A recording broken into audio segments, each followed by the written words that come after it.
still got to get a new intro. This one's working. Yeah. Well, welcome to the next week. Yeah. Yep, catching up. If you're new here, new today, hopefully we have somebody joining us live. Or if you're catching us later, we are Hope and Michael, and we make up Leanstead, where we are trying to create a lean business to support a lean lifestyle. And over the past year, and we're struggling to keep it lean. Yeah. We're making progress. But we definitely are making a lot of mistakes on eBay and in life in general. And we're here to share it with you so you don't have to make the same mistakes. Yeah. Or you can have company while you're making Along the the same way. mistakes. Yeah. We know we're not alone. Surely we're not alone. No. I doubt that that's the case. Yeah. Hopefully everybody's having a better eBay week than we've had. We probably bragged too much last week, and we're paying for it this week. It's I don't know. I think God gives us what we need. yeah, it's a good thing we our hope is not in eBay, and it's in Absolutely. God. So because eBay's letting us down, our 90-day totals tanked. I haven't even looked at it. Yeah, don't look at it. Don't. Okay. It was quite impressive for a second. For a second. I mean, impressive for us. Not impressive, but impressive for us. But we had on Tuesday it's been a very, very long time since we had a goose egg day. I mean, complete goose egg. No It sense. did not make a trip to the post office. And I kind of didn't hate it. It was kind of like a snow day. And, Yeah, you're gonna hate it when the bills are due. well, yeah, the bank account does not. Like it. Yeah, the bank account did hate it. But physically and mentally, I kind of enjoyed having a snow day. Yeah. I mean, So- we had about I think that's what I'm going to call it in the future. The Snow snow day. No going to work. we We did plenty of work, Yeah, but we worked. We just didn't have to go to the post. just changed up the pace Yeah. of things. Yeah. Sadly, our Monday load to the post office was about half what it was the week before. So, But it's that rough week of the month, Yeah, it is. between the 20th and the 30th. everybody spent all their money. They spent all their money on the 4th of July and buying back to school supplies. Yeah, which doesn't necessarily mean men's clothes. Right. Well, unless they got big boys. Yeah. We do have maybe Yeah. 2 or 3 boys things, but We do, but I mean, or young men. yeah, high school kids wear men's size clothes. Just not grandpa core. Not grandpa core. Well, I don't know. Some of the stuff we have is I vintage don't know. I and heard popular. something about somebody.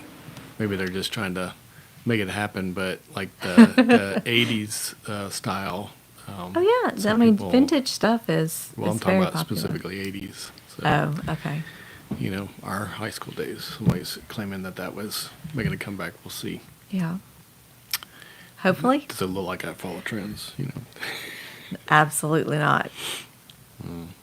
So Unless it's Duluth or Carhartt or whatever Sam's has. yeah. So, Well, we had now it's not whatever Sam's has. I would never spend money at Sam's for clothes. right, because now you can Just you shop eBay. shop, In fact, shop by store. I was just asking Michael about a product that I've never heard of. Boom Boom Stick. It's like a nasal inhaler, We're and still distracted. yeah, well, he has lots of sinus issues, and this goes to, I'm talking about price. So it was a link to something, and the point is, I did not follow the link. I went straight to Amazon first, thinking, I wonder if it's sold on Amazon. And I was just mentioning it to Michael because I saw it during the night. Mentioned it to Michael and said, let me see, I was going to pull it up to explain to him, the information about it, and I saw an eBay listing. So the eBay listing was half of what the Amazon listing was, and so Actually, it was 4 versus 3. Too. yeah, 4 versus 3 for And half the price. half the price of a 3-pack on Amazon. So check out, definitely, regardless of what you're shopping for. I pretty much always go to eBay to see if I can find anything that I am buying because I want to support other sellers. And we just recently bought 2 birthday presents Brand off new. of eBay. Brand new. Brand new in the box.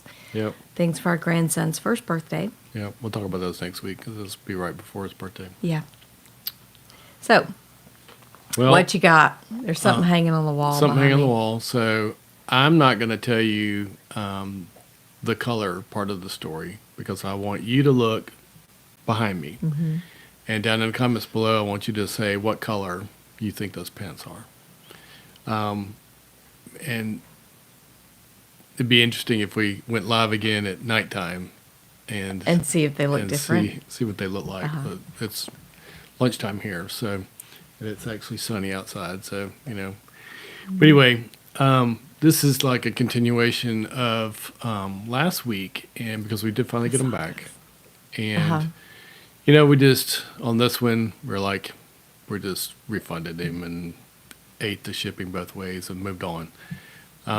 But if you've done returns in the past,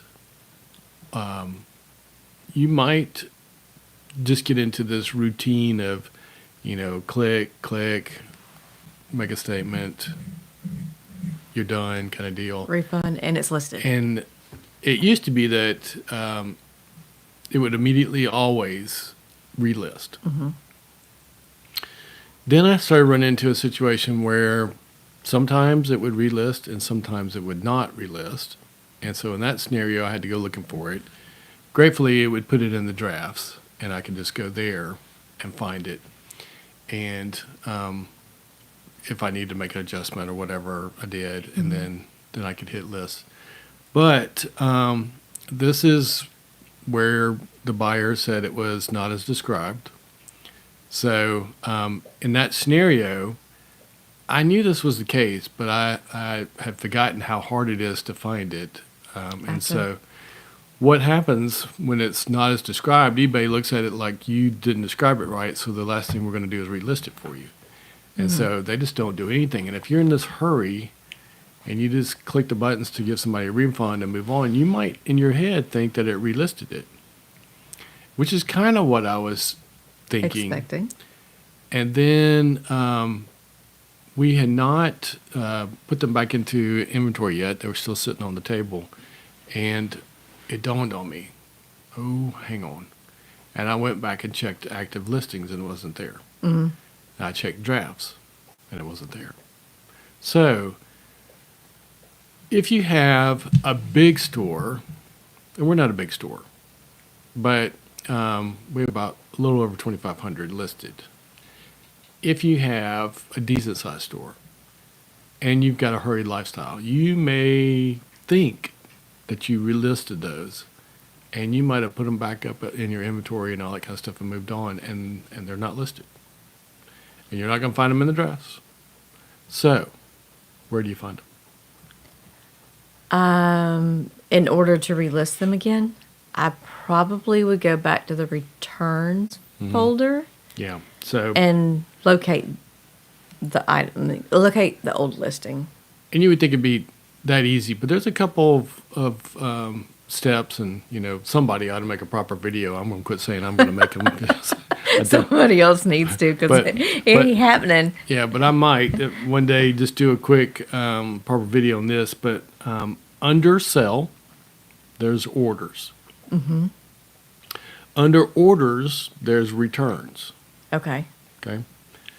Under returns, there's a status drop down that you can go to Okay.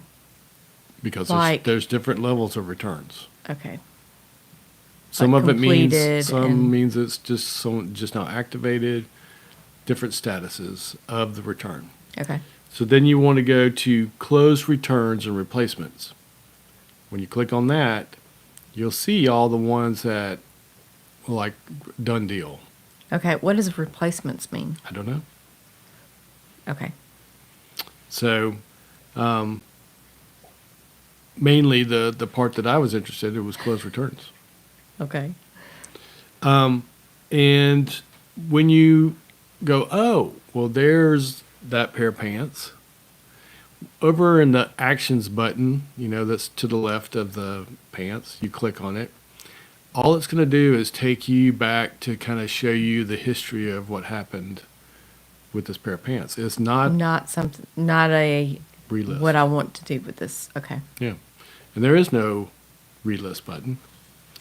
So what you need to do is just go over and click on the title. So you have action over here, you've got a picture, and then the title is next to it to the right of the picture, and you click on the title of the pants. And when you click on the title, then if you look over, there's a couple things, different things options it tells you about over on the left-hand side, and one of them is relist. So a recommendation would be that if you have an item that's not as described and you refund somebody back, that before you forget about it, go find it and go through these steps. And then when you hit the relist button, what you can do is like, oh, well, I need to add another picture, or I need to change a dimension, or alter something in the title. Mm-hmm. If you don't have time to do it right then just go down the bottom and say save later. Now it's going to be in your drafts. Okay. And now you'll know, where you can easily find it. Or if it was a simple fix, you can just, click on whatever you need to fix and then hit relist and you're good to go. But you can't hit relist until you've done the refund, right? Yeah, you got to do the refund first. Okay. So there was a second part of this. Oh, so, maybe going through that. So remember, under sell, you got orders, returns, you're going to go to closed returns, and then you might want to go through that list and see if, I never relisted that one. Oh. Sometimes when eBay fails, you might not be paying attention, and it might have failed to relist in your mind. You think it relisted it. And it's in your inventory and not listed. But it's not listed. Mm-hmm. So, and I think that there's a small possibility that because this return was not as described, even though it was a color issue, and if I had the ability, I would pull up the listing so you could look at the pictures. But even though it was just a color issue, nothing else, specifically me, I'm not going to say I'm colorblind. I just color struggle. Well, yeah, but there's also so many different shades of every color out there. Mm-hmm. So is there a true brown or true black or true blue that doesn't have other color variations in it? Yeah, and It's a spectrum. when you get into lighting and everything else, that can make it look a little bit more like this and a little bit more like that. And so one of the things you should really consider doing, if it's a scenario where you're having a hard time, and this is clothes related, so I'm sure it applies to other things, but if you're like, I don't know if this is navy blue, this could be a super dark navy blue. This could be black. This could be like jet dark black brown, whatever. Mm-hmm. It could be as dark gray as you could possibly think of. If you can't tell for sure, then you better cover yourself. And inside your listing, you better say something like, it appears to me that it is XYZ. Mm-hmm. Now, the reason that the buyer used something against us is there was a tiny little tag. And this is super rare, so you're not going to find this very often. But it said the color name. But the color name, go to Sherwin-Williams. Color name means, only something to the manufacturer. Mm-hmm. Doesn't say, it should just say what color it is. Yeah. Instead of making up a name. Mm-hmm. So that, and we're not going to say what that is, because that would maybe mess up factory. anybody's guess. So But we had this issue kind of earlier this morning where, because we list a lot of men's, we call them, or in the past I've always called them khakis, but chino style pants that are any variation of beige, tan, light brown, taupe, like there's just a spectrum of anywhere from stone or beige to brown. And there's just this spectrum, and like there's so many variations of what I in the past would have just called khaki. Yeah, and that, there's just so much that can get you in trouble. I struggle. I mean, when it's like, we know this is a black pair of pants. Then when I go down and I'm doing the description, black, I just choose black, and we're done. But we had a pair of pants that probably you and I looked at it and said, well, these are taupe. Well, what does taupe mean to you? That's the problem. Uh-huh. So I often struggle because I'm like this. When I say green, I mean this in my head. This is because we just did some green pants. They were green. They were not taupe. They were green. But taupe is not an option in the drop-down menu. So you have to add it in. So then Neither is tan. So tan or taupe or khaki. So then you're opening yourself up to, well, my opinion was, and somebody else's opinion could say, you didn't say it was green, you said it was taupe. I don't think it's taupe. Then I'm burnt, So I would say that's a big struggle with clothing for me specifically, because there's certain colors that I'm like, I don't know, especially, if the lighting's bad or whatever, I've got no clue for sure. And so struggle, and I would say any way possible that you can cover yourself, make sure that you say, well, this is it's in the green category. I would call it taupe, but, you might call it something else. Do whatever you have to do, because you don't want to give somebody ammunition for a not as described, because these were a great pair of brand new pants with the tags. That just got returned. Yeah, and I am a conspiracy theorist in the fact that I think that this right here might have had something to do with killing our store for a week. Maybe. So, ironically, And maybe we were it's rocking July. and rolling until this. Yeah. And then That's bam. true. So, but that's my return story. Thank the Lord we do not have any returns active or Okay. coming or nothing. So, It's hard to have returns when you don't have any sales. yeah. So there's that. Well, so, no. What is it the clerk of the post office said? That, we had an issue one day last week where there was an item that we could not find in our inventory. Oh, yeah. And complete panic set in. And the clock was I don't know, ticking. did I share this already? I don't know, but the clock was ticking. Yeah, the clock was ticking because we do daily shipping. So it was an order that came in before 2 o'clock. So it was going to be a ding on us if we didn't locate them, and Oh, yeah. to get it shipped on time. But if we couldn't find them at all, then that was even worse. You did tell the story last week. Yeah. Okay. So, not being able to find an item that you've sold is a good thing because you've sold something. Mm-hmm. So, that was my point. Yeah, but it's, But it was a repeat story. but we would prefer not to have ones we can't find. So Yeah. we can't really do anything about how we do things. We've done it the most cost-effective way, and Inventory, storage wise. but we've reached a point now. We're like- if you can set it up differently, and so that's a discussion for another day. But if you can set it up, it's not like it's super expensive, but at the time, based on the space we had and yada yada. I think that if we had any idea when we initially started, so this is an argument for start like you're a big business. Yeah. Start like you're going to have 10,000 items in inventory. We started out with listing a few a day and storing them just in our bedroom. So it was easy to just use a bin and just stack all the numbers in there. And then we needed another bin.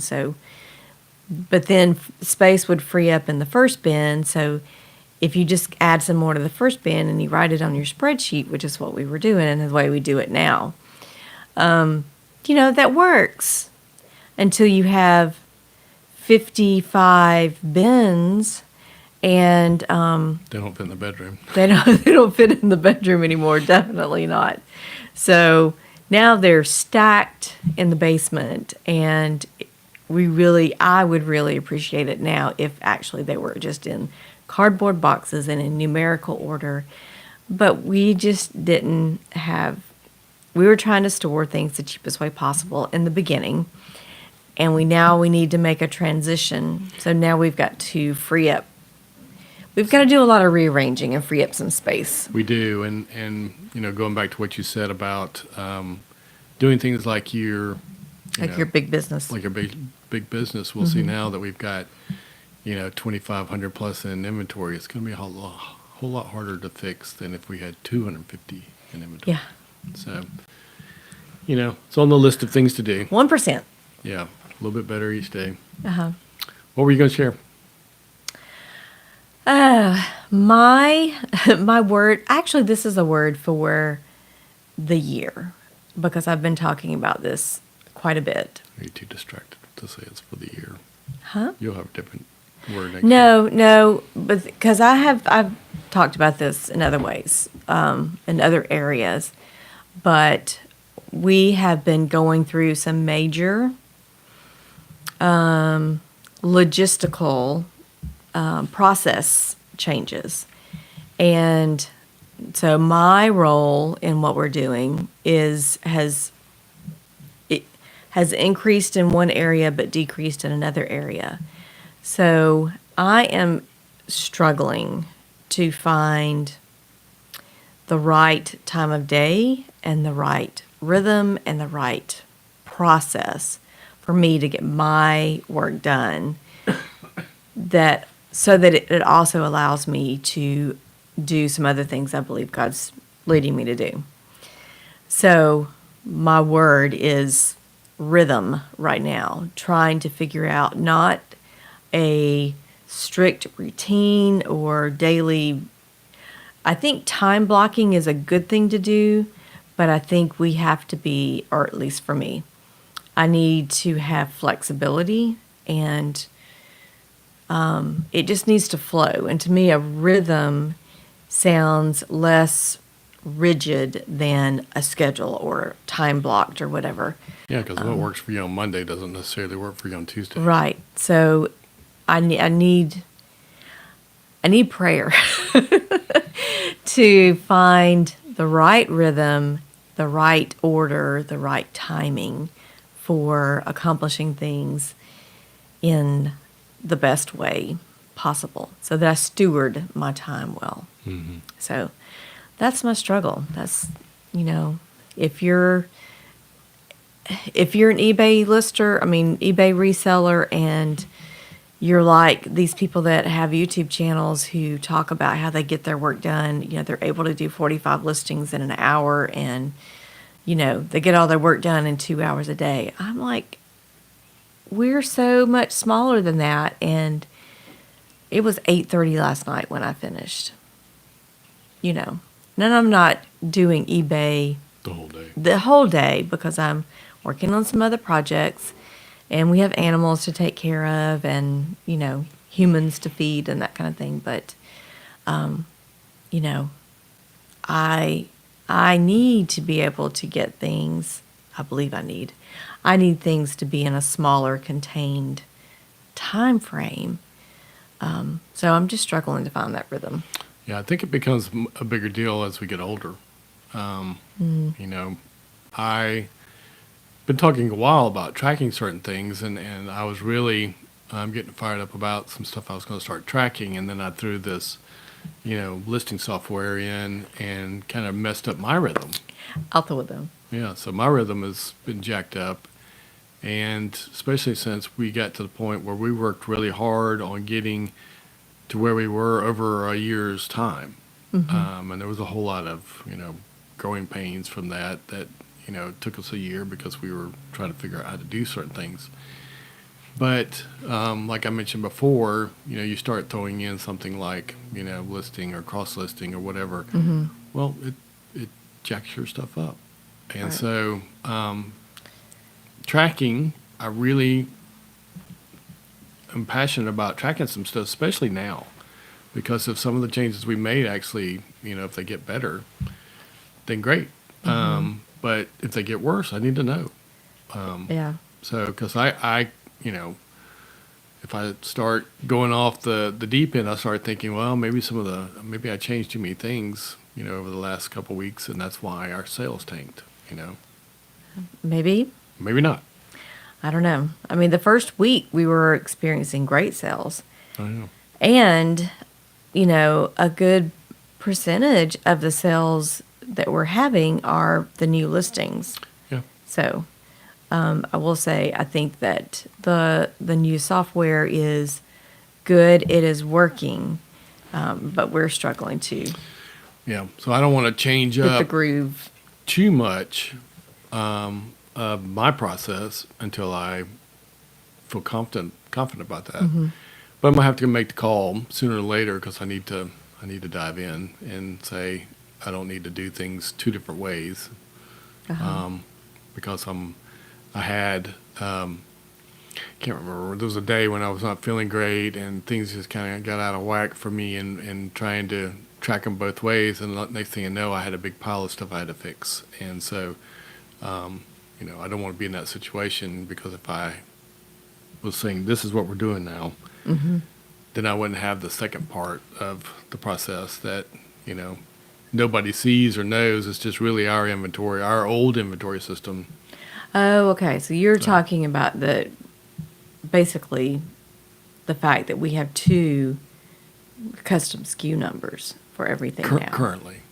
Yeah. Not for everything, but for our new listings. Yeah.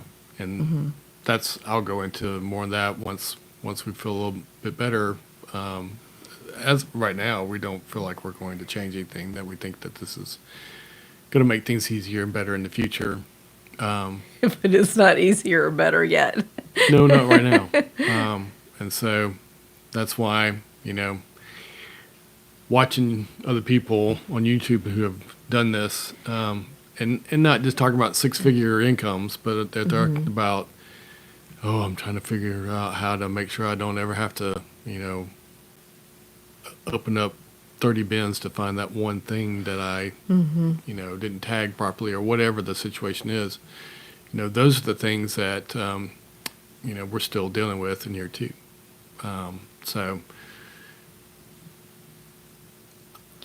Hopefully, when we've been at this for 4 or 5 years, like some people that we're seeing, the things that we're complaining about and struggling with right now will be history. I mean, I'm sure there's always I gonna hope be they are. There's always going to be something. 40 years in construction, I was still learning things and still changing up how I did things and improving. So Well, eBay can probably guarantee that we will still be learning new things because they change stuff constantly. well, it's not just that. I think the part that people need to Be prepared for it. tighten their belt up on a little bit is going to be all the changes because of stuff like AI and other things that are coming, and it's going to change all kinds of different things that we don't even understand what they're going to change yet. So Yeah.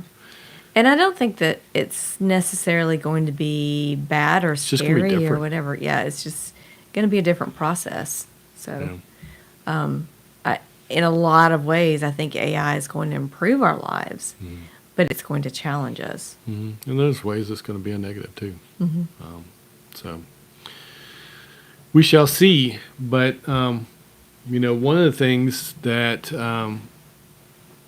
that we've been kind of discussing over the last couple of weeks is just kind of like the eBay versus whatever hustle, and we still don't have a proper name for that because we're anti hustle, at least at this point in our life. We want to do less of a hustle. We'd rather do the hustle than to hustle. Actually, we need to think about what's an even slower dance than the hustle. But anyway, one of the things, and the reason why, and I'll go into this at a later date, but part of the reason why we have the name Leanstead is because we were trying to lean up our lives and lean up. We're trying. Yeah, we're still trying. We are trying. And so, I think we're going to be leaning up for till after we're gone. but part of the reason why we wanted to lean up is because there's some stuff that we wanted to do that in order to do it, we needed more time, free time. And one of the things was, for lack of a better word, homesteading, and probably there's people hear the word homesteading, there's varying levels of what that is. So a simplified version is that we were trying to step by step grow our own food. And part Or of a that, portion of it. yeah, well, whatever we could, Now, we took on too much, but we should have baby stepped that, and we should have 1%ed that. And we got super excited about it, watched too much YouTube, so keep that in mind when you're watching us. And thought, hey, if they can do it, we can do it, kind of deal. And never mind the fact that they might have been doing it 7 years or 12 years or whatever else. Yeah. I think we need to keep that in mind with eBay. Mm-hmm. I mean, just because of what I was just saying. Yeah, well, I mean, with eBay, I see people all the time. They're just getting started, and they're about to have a come apart. But I mean, they literally hadn't even been doing it 30 days. So it takes a minute, People on eBay, or People on who are eBay sellers eBay sellers, that are part of Facebook groups. Facebook groups. Okay, I thought you said YouTube. Nope. I said they're having a come apart. Mm-hmm. And they've only been doing it for like 30 days or so, So it takes a minute, but sometimes, just like we were guilty of taking on too much stuff with the homestead, you go from living in the city to buying 26 acres, and we don't have any equipment, and we didn't grow up on farms. No. And so, everything, our grandparents who would know about the stuff are not with us, and so we couldn't reach out to them. So, we were learning everything the hard way and got super fired up about certain things and had a lot of fun. But also it's not easy work. The reason why people are, walking around grocery stores is because it's easy.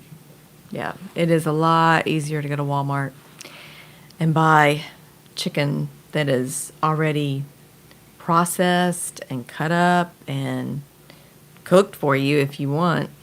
So Yeah, and I not poking fun at anybody, but there's a large group of people that I think realize that the chicken they bought in the pack actually used to be alive at some point. Mm-hmm.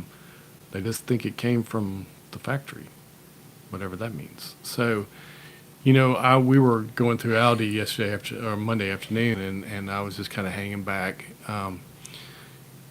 watching people.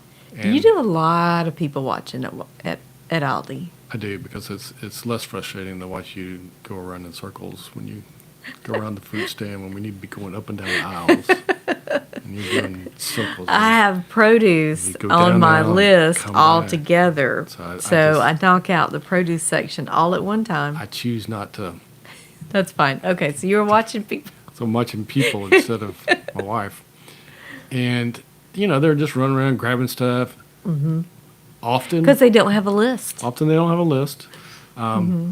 But they often stay in the rows and go down and come back, and don't get distracted by the other stuff that's on the other side of the road.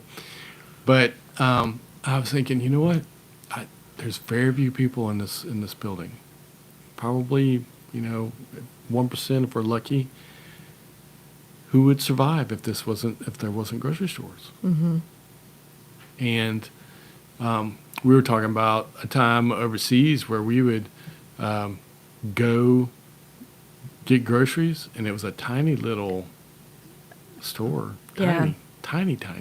It wasn't as big as like a normal gas station. Yeah, it was like just a, Yeah. It was bigger than a bedroom, but Not much. But not much. Uh-huh. And that's where we went every week and got what we needed. But you know, the problem now is that it's quick, it's cheap, but remember the three things: you can't have good, quick, and cheap. So You can have two, but not all three. nobody thinks about the third option. They got the quick and they got the cheap, which normally means that what we're getting, It's not good. is not good. You know, they have no idea. Oh, well, this is, X dollars a pound. This is so much cheaper than buying it from a farmer. Well, if you've ever watched any videos where people actually pick up their chicken in a store and walk over to a place and weigh it and realize what the package says and what the scale says are two different things. Oh. But not only that, but how much, say, chicken or something like that, that saline water is getting pumped into them. Yeah. So when you're purchasing frozen meats, especially frozen chicken, that's an issue. Like it can be up to 30% of the weight could be salt water. So maybe we're deceived at how cheap it supposedly is. Maybe we're just getting robbed that way. But the problem is, you're not the number three, which we should really be thinking about, is that actually good for me? So, case in point, we try our best when we're outsourcing to take our lunch, which is usually like some rolled up meat and some cheese and that kind of stuff. But occasionally, especially if we go to Aldi, like this week they had this big monster bag of bugles, which is dangerous. And we knew it was dangerous. And We did it anyway. and, one of us caved. It was me. But I've been thinking about it all week because they were there last week. Oh. And, when we eat the stuff that we bring, I'm fine during the day. In fact, coming home, I'm all Ready to get to work. I'm ready to get to work, and somebody's over in the passenger seat asleep, but I'm awake. But we had a bunch of bugles, that we pulled the bag out, opened it up immediately. We ate a bunch of those and stopped somewhere else. And about halfway home, I was about ready to fall asleep. You got home and you were burnt. And that because we eat better than we used to, those kind of things have a major negative impact on my day. And you don't notice it until you get away from it. It's like when you start reducing the amount of sugar in your diet, and you don't realize how jittery and how much you struggle with glucose spikes, and when you have that removed and you experience consistency, then you're like, oh, okay. Then you think that you can handle, a milkshake from, a drive-through or whatever until you get it, and then it just like totally messes up your system. Yeah, and if you're like us, that's what we did, especially when we were both employed full time. And a lot of There was a whole lot quick. of drive-through stuff and convenience store stuff, and everything that I was putting in my body is probably the reason why I'm having the health issues I'm having today. No doubt. And is why I ended up with type 2 diabetes and high blood pressure and everything else that, now what the doctor wants to do is give you a bunch of drugs to take. And I can't stand taking anything. I already have to take more than I want to take. And so, part of the process was what do I need to do so that I don't have to take all that?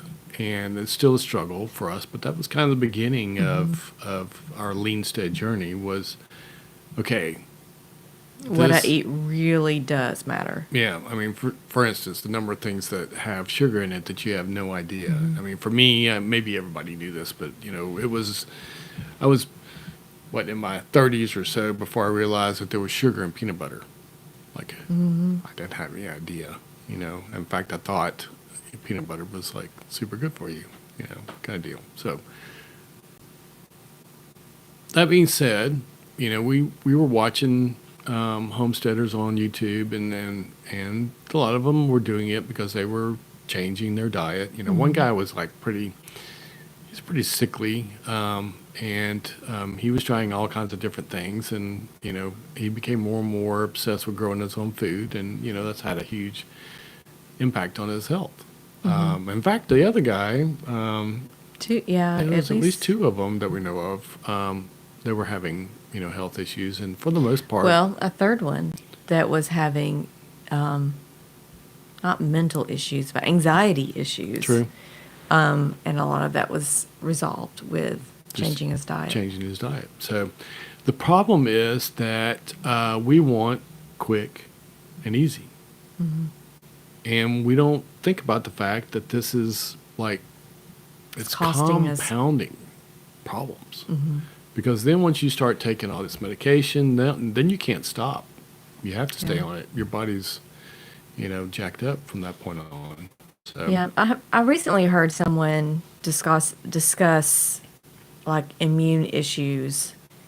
Like your body system is like different chains, and like when you address one system, you weaken the chains in the other systems. And so by working on your cardiovascular system with some medication or a treatment or something, typically what happens is that another system gets compromised.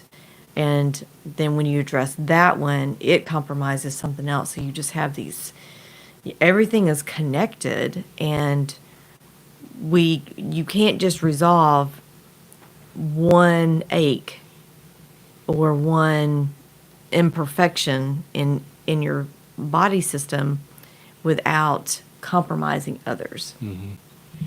And the older we get, the more pronounced a lot of this stuff is. And we've already done a lot of damage that is not irreversible. No, wait. It's not reversible. It's not reversible. Yeah. But, every little bit that we can do, we're going to try to do. We just took on too much at once.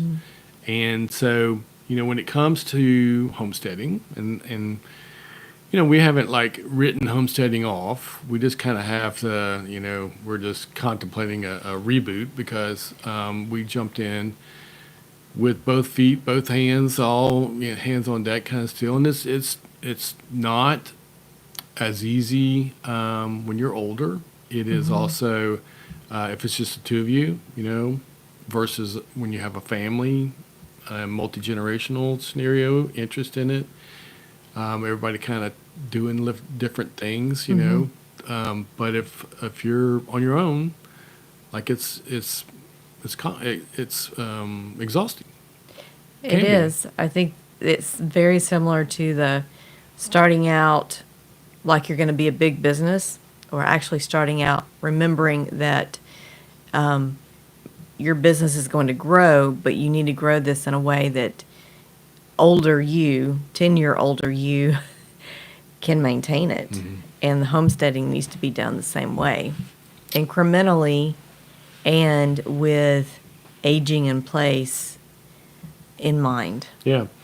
Because for instance, our struggle with eBay is that, we're like, man, if I can get this, listing done faster, then what I can do is I can double the amount of listings I do. Instead of looking at it as, what do I need to do? What are my needs? Not what do I want? That's a whole bunch of extra stuff that's distracting me from whatever God's calling me to do. But what do I need only? So if we'd looked at, say, the raising animals part as what do we need? Because we fell into the same trap. We were like, we went to go get one pig, and that turned into two, which we came home with four. My mindset was, well, if I can get them cheaper by buying four instead of one, and then how much harder can it be if I'm feeding one, I can feed four at the same time. It's just an extra scoop. Well, there's a whole lot of things that start to compound.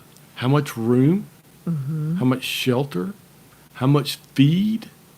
Nobody does the math because a bunch of y'all bought pet dogs, and now you've got that dog feed that you have to pay for every week, month kind of deal, and you're like, oh my gosh, what have I done? So, you got too many animals. Like, we were going to the feed store all the time. Yep. I was still going. And then you get into processing. So, we can process our own chickens, but like the pigs, nope. And so then you got to find a way to get them to the processor. And then once they're processed, you got to have freezers. We got 4 freezers, big freezers, running, costing us money, especially now since they're empty. Most of them are empty. Versus if we were said, this is how much we need for. We need to work to define enough. So, just like our scenario with eBay, you jump in and if you start doing a bunch of stuff, like I was just sourcing like a madman when we first started, and I had such a huge pile. I mean, it was so huge, and it was growing, not daily, but, Every weekly, it was. It was getting up there. Yeah. And instead of me just going to get what I needed for the week. Let's pace ourselves. So, I mean, we're better at that now than we were. It's still a struggle, especially when you're like, oh, wow, that's a good deal. Oh, that's a good deal, kind of deal. I actually have to force myself not to go to other parts of the store, really, so I don't fall into that temptation. I was proud of us this week because we had sourced really well the week before, and our expectations for the store that we went into were not great. Like, we knew what we were looking for, but we did end up finding a lot. Of good stuff. And we were able to look at each other before we left the store and say, we don't need to go to the second store. Yeah. We have and more we now. actually were pretty brutal. Probably still not brutal enough, but we were pretty brutal. Yeah, compared to And we put some stuff back. We still. based on my photos from yesterday and the number of items that I found that had holes and missing buttons, I was like, okay, we weren't quite careful enough. But that was the week before. Yeah, and that's part of it. But Yeah. so, where we struggled was we took on too many different animals. We didn't really work on the infrastructure. I did a bunch of temporary things that were great temporarily. You can do a lot with pallets and what do you call the plastic panels? Well, yeah, you can get there's corrugated metal versions of them, but these were the white plastic, shaped the same. But Shaped the same, but they don't last as long as the metal. well, they just They dry out. It's different. So there's, that's not what this is about. But there's arguments for one versus the other. Some of it just gets back into, cost and cheap and easy didn't necessarily get me great, but it did serve the purpose. Serve the at the purpose. time. Kind of deal, and we used them in a bunch of different ways, but we never got to building the permanent infrastructure that we needed. I've got all the parts and pieces, it just never got built. And same with like growing the garden. We spent a lot of time working on a specific area, and it had, between all the things we did, the soil was very well ready. fertilized. And we never planted anything in there. We got tons of seeds, and then I was like, okay, well, if I'm never going to plant anything in there, I'm gonna try the bucket system. And I bought all the stuff to do bucket and irrigation and all that kind of stuff, and those are still piled up. Yeah. I can use. So instead of buying 50 buckets, if I'd bought one bucket and planted something in it, I'd have done a whole lot better than having 50 buckets and irrigation and the seeds and the starts. And no tomatoes. I bought starts that we just let die because we took on too much. Yeah. So, when it comes to homesteading, I'm not saying that there's. I need to come up with a different term, but for some people, wherever you live currently, there's things you can do. Like you could raise quail in your garage, and you can plant a small garden in your yard. You can do raised bed, and see if you actually like it. If you don't like the fact that there's birds chirping in the garage, then you probably don't need to get a farm. You probably don't need 26 acres. If you don't like the smell, think about that. If you don't like to go outside in the heat and piddle with your raised bed, think about it. There are new ways now that, interest me, but I have zero time to investigate them. Where hydroponics. that you could have done some of the stuff with the right lights inside the garage and vertically and that kind of stuff. But anyway, all that to say is you have to focus. So what were going to be the positives to homesteading were like self-sufficiency. So ultimately the goal was like we would never have to go to the grocery store. And that's what you hear all the YouTubers talk about. All this is from the farm. All this is from the farm. Well, not everything they need is from the farm. But you could do a lot more from growing it yourself. You know what it is. You know what you put into it. Now, just keep in mind, you're going to go against the grain of 99% of the people. Try to go into a co-op, farmer's co-op, and start talking about, I want some stuff that's not all, jacked up, fertilized and GMO'd and all that kind of stuff, and they're going to look at you like you're speaking another language. So there's that. There is some physical activity in there, so keeping you active and that kind of stuff, but like it can be too much. It can be more than you can handle, and you can end up passed out in your yard, especially at our age. There is some creative fulfillment by planting, a tomato plant and stuff coming out, and you've pruned it, and you've got tomatoes, kind of deal. But the negatives is that there really is, if you think about the homesteading version, there's a high front end setup cost, and we didn't have the funds to do that. And so we rigged a lot of stuff up to make it work, and that's just not a long-term solution. And we never got to the point where we didn't really realize how much it's going to cost us. I mean, when you raise your own chicken or pig, don't do the math. Oh no, it's not cheaper. It's not cheap. So the physical demands became, a little too much because of doing too many things at once. Had we maybe just started with chickens only, and chickens are like crack cocaine. Like you get a couple chicks, and next thing you know, you're after a couple more, and then you're after a couple more, and then your whole yard's full of chickens. There's a learning curve because most of us did not grow up on a farm. Most of us grew up going to Aldi. Well, we didn't even have Aldi. Most of us grew up going to the grocery store. Yeah, so I said we didn't even have Walmart growing up. Back then. And the other part of it is we did raise, say, more pigs for the purpose of selling some of the meat, which we did. And we also had more chickens and layers, so we could, and we did sell some eggs kind of deal. But you're not going to make any money. Number one, people don't want to pay the cost.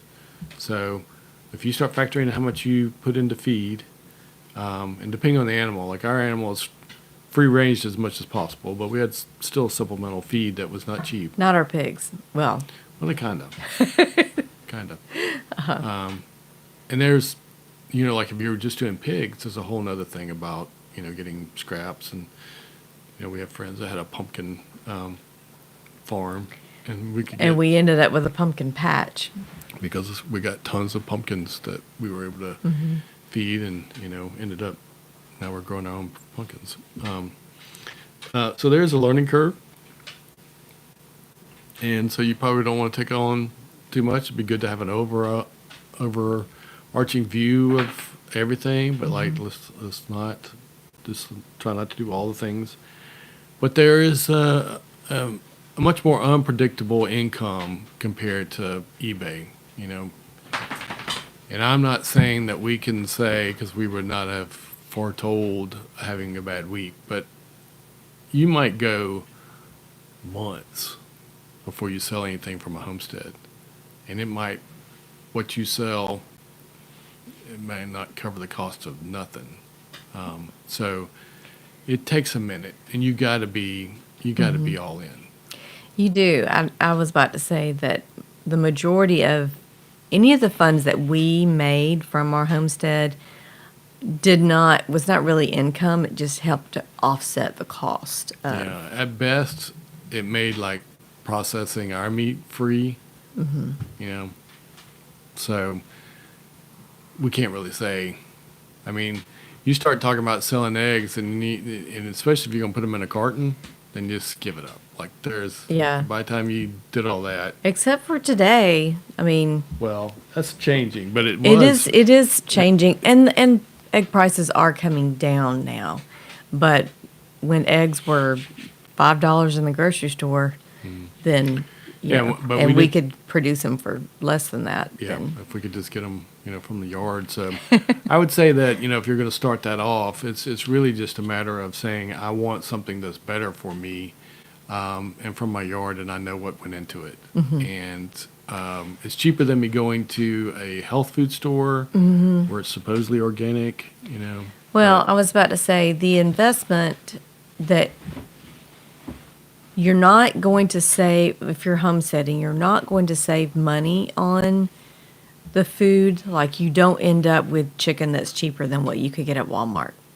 What you do end up with is chicken that is better for your body, which in the long run means you're not going to spend money on medical bills, or less anyway. And that's where the investment is. Like, that's your savings, not in what you're spending on a weekly basis. And, something to keep in mind is that, and we would have to tell people when they would come over to eat, say, prepare yourself. It's going to taste different. Yeah. And a lot of people are like, oh, this is so much Very better. different. Yeah. But you're not going to know that. And for some people, they're like, oh, this doesn't taste right. Because they've grown up on getting the grocery store chicken. So, it doesn't look the same. Yeah. Well, there's a reason. Our egg yolk is a whole lot darker than the yolks that you get at the store. Yeah, a little pale. So there's a lot to it. And even for us, we had to educate ourselves. Like, is this normal? Like, is it supposed to look like that? Is it supposed to taste like that? Are these eggs still good?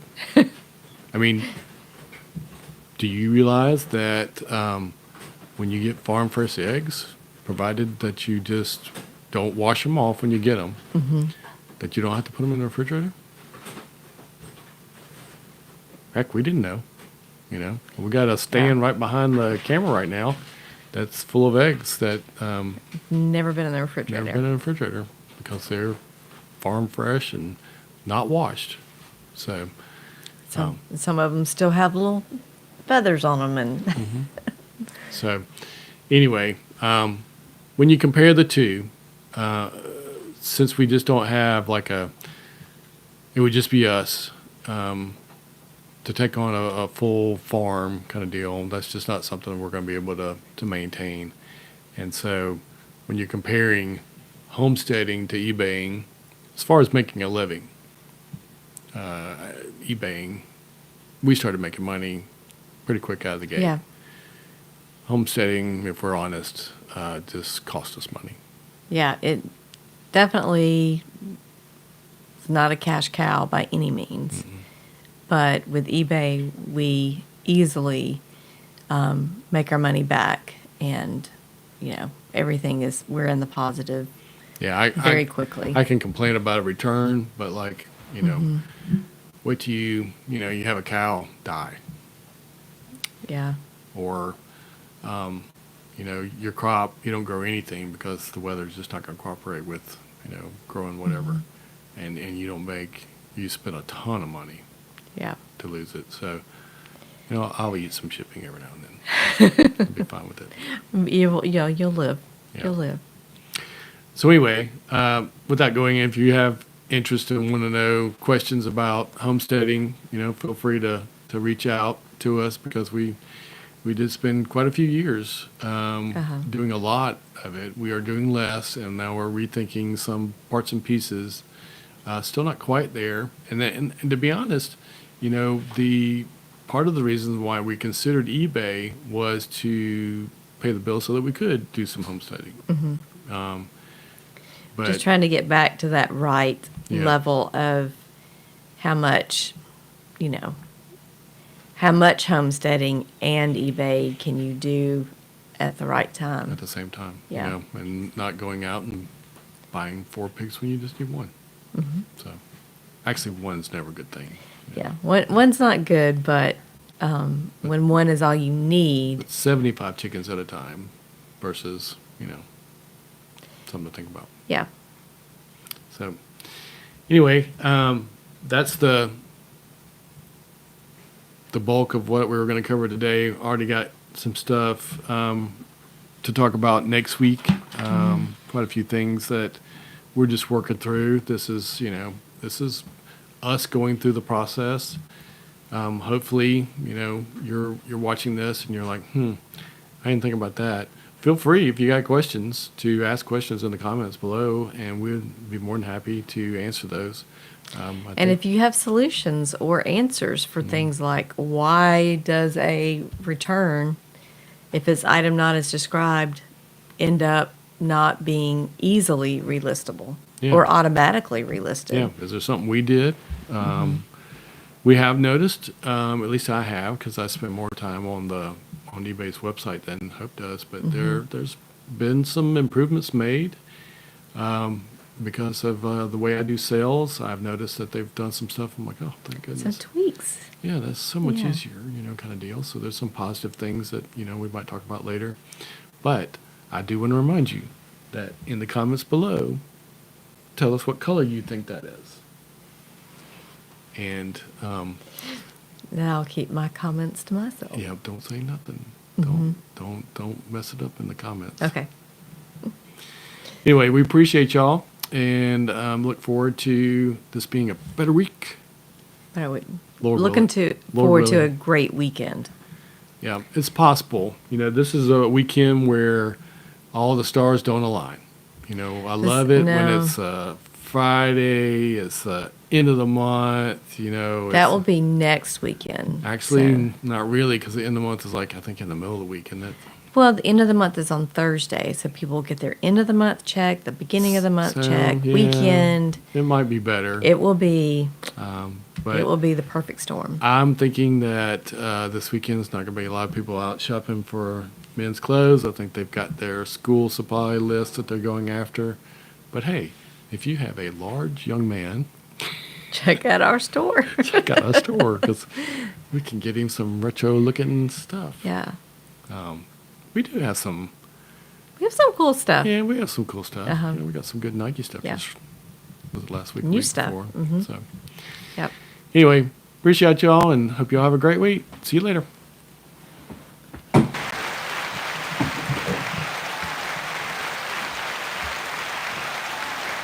Thank you.